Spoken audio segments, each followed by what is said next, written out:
tulad ng pangako, konting ulang bumibigay ka agad ito. Pero sa opisina, may bagong sasakyan, habang ang bayan laging lugi sa laban.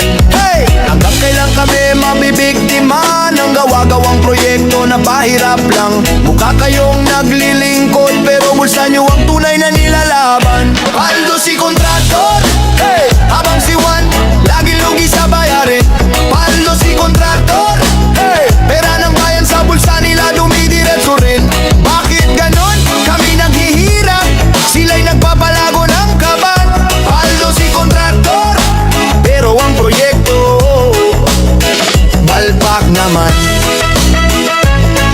Ay! Balpak naman.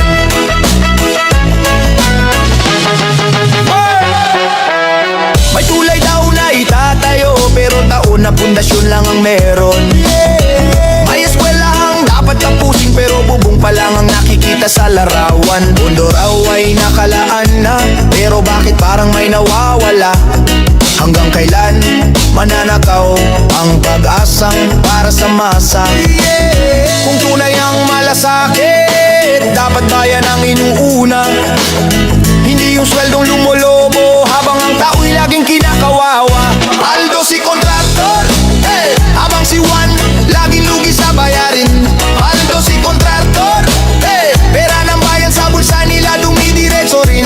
Bakit ganon? Kami naghihirap, sila'y nagpapalago ng kaban. Aldo si kontraktor, pero ang proyekto palpak naman. Kung may puso lang sana ang sistema, di na kami magtitiyagang ganito. Kung walang kurap, walang mayaman na galing sa pawis ng tao. Paldo si kontraktor, pero hindi habang buhay yan. Buhay yan, babango ng masa at sisigaw ng pagbabago sa bayan. Pabago sa bayan. Paldo si kontraktor, pero pag nagkaisa ang mamamayan, wala nang yuyaman sa proyekto na hindi naman ginagawa ng tama. Paldo si kontraktor,